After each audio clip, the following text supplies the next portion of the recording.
दोस्तों नमस्कार, स्वागत है आपका बाजी हमारे तकनीक। दोस्त मैं उम्मीद करता हूँ आप अच्छे होंगे, जहाँ भी होंगे खुश होंगे, स्वस्थ होंगे।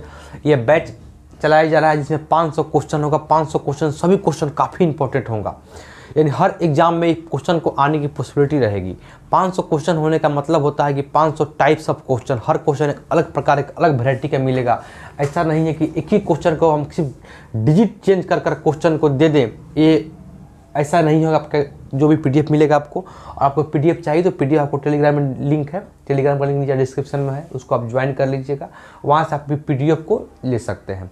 वो पीडीएफ में अभी क्वेश्चन देखा जाए तो लगभग 60-62 क्वेश्चन अपलोड हो चुका है। बाकी क्वेश्चन धीरे धीरे अपलोड हो रहा है, पीछे क्वेश्चन अपलोड हो रहा है आगे जाके, पीछे से उसका सोल्यूशन भी कराया जा रहा है साथ साथ। अगर 500 क्वेश्चन ऐसे आपको दे देते हैं तो क्या होगा कि आप उसको ले लीजिएगा पीडीएफ को, आप पढ़ नहीं पाइएगा, उसको सोल्यूशन नहीं कर पाइएगा। इससे अच्छा रहेगा कि आपको मैं क्वेश्चन भी दूँ और साथ साथ उससे 1-2 दिन बाद उसका आपको सोल्यूशन मिल जाए। इससे बेहतर होगा कि आपको बनाने का अच्छा लगेगा और मन करेगा बनाने का। ऐसा सभी क्वेश्चन देखकर आप उलझाइएगा नहीं। आइए क्वेश्चन नंबर देखते हैं हम 46। सीरियल में 45, ऐसे 46 है। एक क्वेश्चन बैक में चल रहा है, ऐसे हम आगे कुछ समय बाद हम इसको मेंटेन कर लेंगे। 46 नंबर क्वेश्चन 45 तक हो चुका था। अगर आप वीडियो पर नए हैं सबसे पहले इसको सब्सक्राइब कर लीजिएगा और ज्वाइन कर लीजिएगा बैच को, क्योंकि ये बैच काफ़ी इंपॉर्टेंट है हर एग्जाम के लिए। आपके एनटीपीसी हो, ग्रुप डी हो, सीजीएल हो, सीपीओ हो, किसी भी एग्जाम की तैयारी करते हो, सीएचएसएल हो, आपके लिए बेहतर होगा। आइए देखता हूँ क्वेश्चन नंबर 46। काफ़ी इंपॉर्टेंट सवाल है। ऐसे एग्जाम में सवाल आते हैं और छूट भी जाते हैं क्योंकि तरीका पता ना होता है बनाने का। समझिए बात को। 46 नंबर क्या कह रहा है? ABCD एक वर्ग है जिसको एक वर्ग PQRS में बनाया गया है। ABCD एक वर्ग है जिसको एक वर्ग PQRS में बनाया गया है। समझिए, एक PQRS वर्ग है। लिखता हूं यहां पर।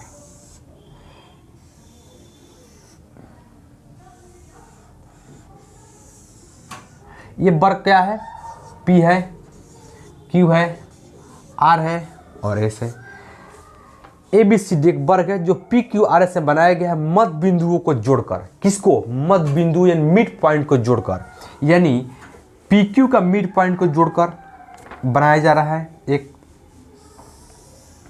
एक PQ का मिड पॉइंट यहाँ पर होगा, PS का हो सकता है यहाँ पर होगा, QR का हो सकता है यहाँ पर होगा, RS का हो सकता है मिड पॉइंट यहाँ पर होगा। इसको मिलाएंगे और इसको मिलाने के बाद एक और वर्ग यानी एक और स्क्वायर ड्राइव होगा। हर स्क्वायर का जहाँ 2 साइड मिलता है वहाँ कोण बनता है 90 डिग्री का, इतना आप जानते हैं। यहाँ भी कोण बनेगा 90 डिग्री का, इतना भी आप जानते हैं। क्लियर?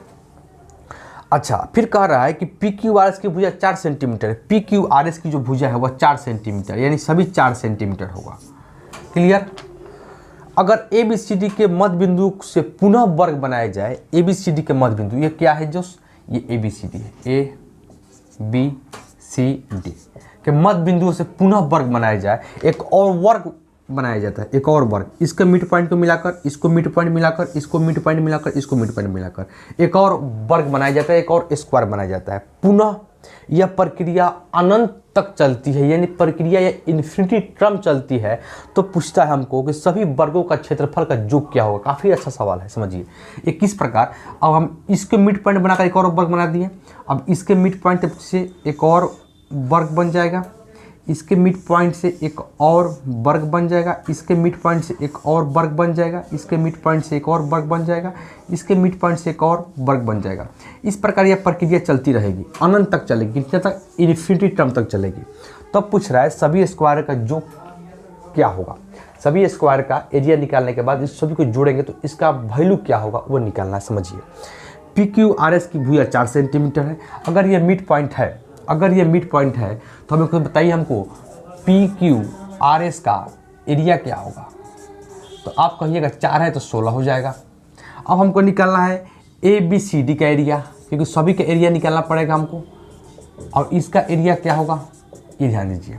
ये पूरे 4 है तो ये 2 होगा। लेता हूँ ब्लैक पेन, समझिए ये 2 होगा, ये 2 होगा। अच्छा, ये 2 तो AD का वैल्यू क्या होगा? 2√2 होगा पाइथागोरस से। 2 दूनी 4 प्लस 4 रूट में रहेगा बराबर √8 लिख सकते हैं 2√2 आ गया। डी ए का वैल्यू, अच्छा जब डी ए का वैल्यू 2√2 तो इसका एरिया क्या होगा, तो एरिया होता है साइड का स्क्वायर, 4 दूनी 4 2 दूनी 4 और 2 8, इसका एरिया क्या निकला 8। अब हमको निकालना है इसका एरिया, इसकी जो साइड है मान लीजिए इसको हम एस टी मान लीजिए आर, और इसको मान लीजिए आप ओ मान लीजिए STRO, इसका एरिया क्या होगा, तो इसका एरिया निकालने के लिए आप ये 2√2 है, डी ए 2√2 है, ये मिड पॉइंट है, तो ये कितना होगा, ये √2 होगा और ये भी √2 होगा। ये पूरी एरिया की पूरी साइड कितना है CD 2√2, अच्छा ये मिड पॉइंट है तो √2, अच्छा ये √2 निकला, ये √2 निकला तो ये भी √2 होगा, ये 90 डिग्री है तो ये कितना होगा, तो √2 और √2 कितना होगा दोस्त, √4। अच्छा √4 है, इसका साइड कितना निकला ST का √4, इसका एरिया निकालिएगा आप, इसका एरिया निकालिएगा तो क्या निकलेगा समझिए,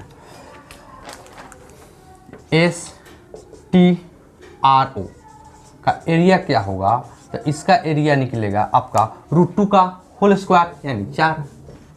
अच्छा सभी को जोड़ा जाए, अब सभी को जोड़िएगा तो ये 16 होगा, ये 8 होगा, ये 4 होगा, ये चीज़ देख रहे हैं, ये जो फॉर्म है ये 16 का आधा 8, 8 का आधा 4, ऐसे ही या 2 1 ऐसे ही ये टर्म चलता जाएगा और टर्म जाएगा इन्फिनिटी टर्म तक, तो इसका हमको योग निकालना है। अच्छा योग निकालना है तो एक फार्मूला होता है जीपी, ये फॉर्म क्या बना है जीपी, जीपी फॉर्म कैसे बना है समझिए, जीपी का मतलब सभी का रेशियो समान होता है, रेशियो यानी 8 में हम भाग देते हैं 16 से तो कितना आ रहा है 1/2, 8 में 16 से, 4 में 8 से करेंगे, 4 में 8 से तभी आएगा 1/2, 2 में 4 से करेंगे तो 1/2, 1 में 2 से करेंगे तो 1/2, यानी सभी में रेशियो समान आने का मतलब हो गया कि सभी में 1/2 का रेशियो है, एक 1:2 का रेशियो है। अब समझिए रेशियो कितना निकला हमारा, रेशियो निकला 1/2, ये निकला रेशियो। अच्छा इन्फिनिटी टर्म का फॉर्मूला होता है सम ऑफ इन्फिनिटी का मतलब होता है first term upon 1 minus R, R क्या है रेशियो है, फर्स्ट टर्म कितना है 16, 1 में से 1/2 जाएगा, क्या बचेगा 1/2, 2 जाएगा ऊपर बराबर कितना होगा 32, 16 दूनी 32 और यही मेरा 32 आंसर है। मैं उम्मीद करता हूँ इसको आप समझ पाए होंगे और सब सीखे होंगे, अगर दिक्कत होती होगी तो आप कमेंट कीजिएगा, मैं इसको अलग से समझाने की कोशिश करूँगा। आइए बढ़ते हैं आगे।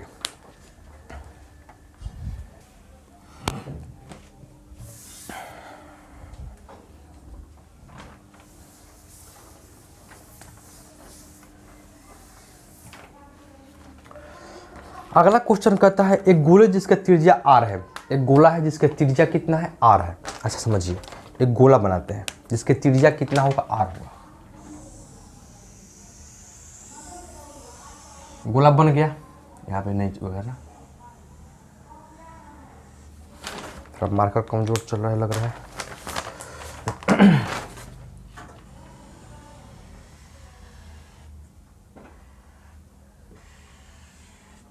गोला बन गया जिसका त्रिज्या कितना है r है, इसका सेंटर यहाँ पर होगा, क्लियर, इसका रेडियस r है। फिर क्वेश्चन कह रहा है कि केंद्र से h दूरी पर काटा जाता है एक प्लेन द्वारा इस केंद्र, प्लेन मतलब किसी धारदार चीज द्वारा इस गोला को केंद्र से h दूरी पर काटा जाता है।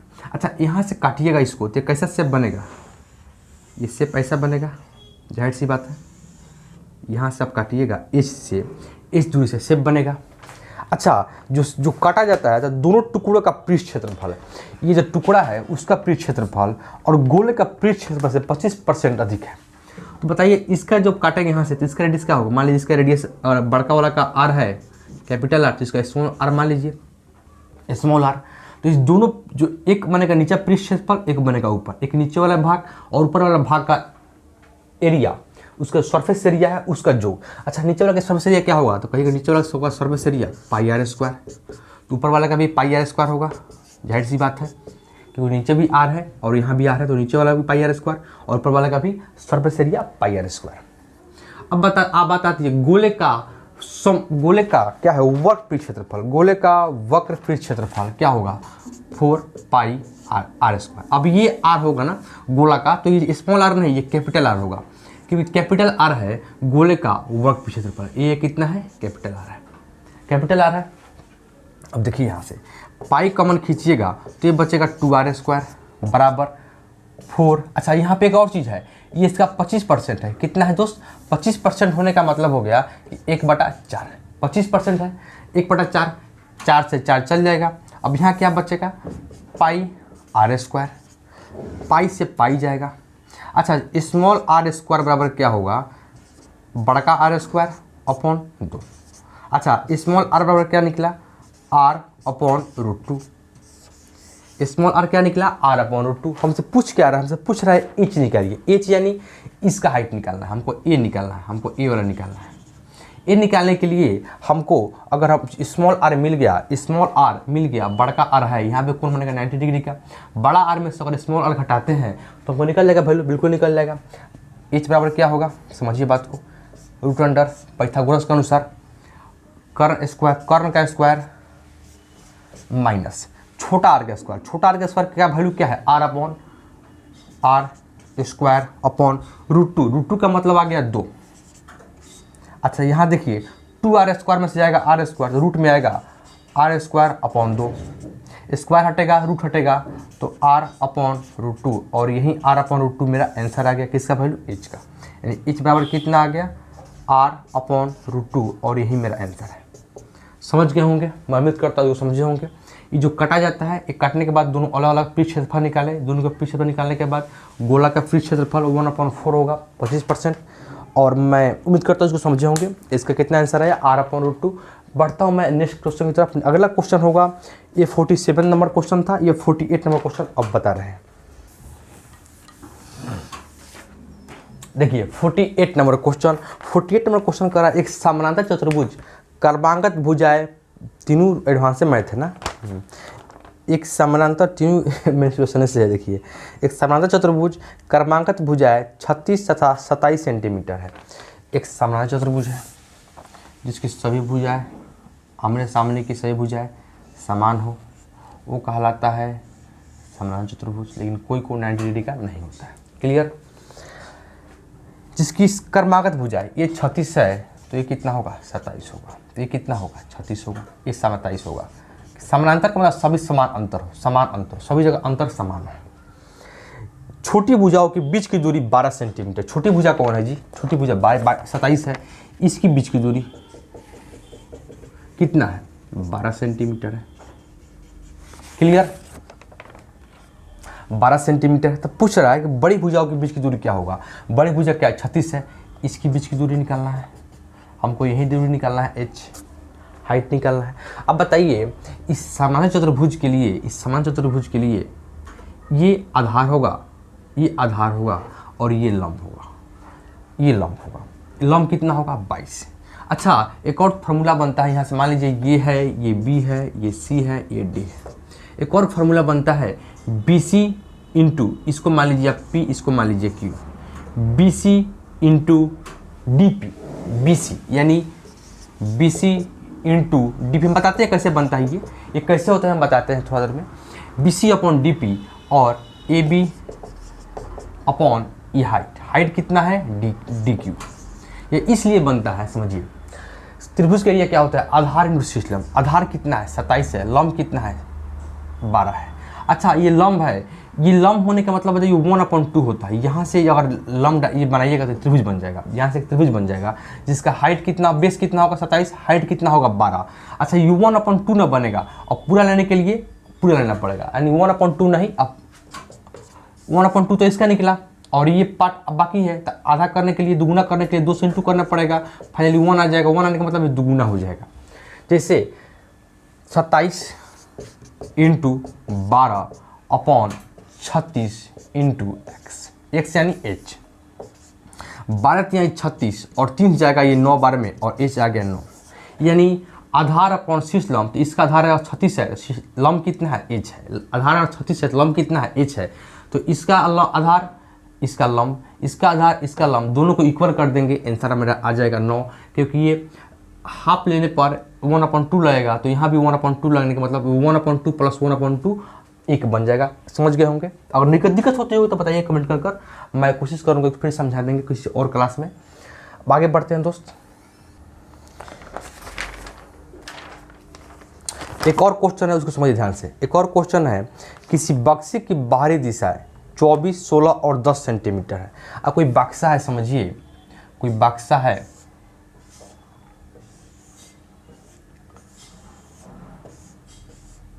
मान लीजिए एक घनाकार बक्सा है, इस बक्से की ये वाला पार्ट भी रंगा, इसको बताएंगे हम नेक्स्ट क्लास में, क्योंकि अभी टाइम ज़्यादा लग जाएगा, क्योंकि वीडियो काफ़ी लंबा हो जाएगा। इसको हम अगले सेशन में इसको हम फर्स्ट क्वेश्चन यही लेंगे, 49 नंबर क्वेश्चन है। क्वेश्चन में कितना है 49 नंबर, इसको समझाएंगे तो समय लग जाएगा, वीडियो काफ़ी लंबा हो जाएगा, इसीलिए हम कोशिश करते हैं इसको हम नेक्स्ट क्लास में लेंगे। मिलता हूँ दोस्त अगले क्लास में, तब तक के लिए नमस्कार।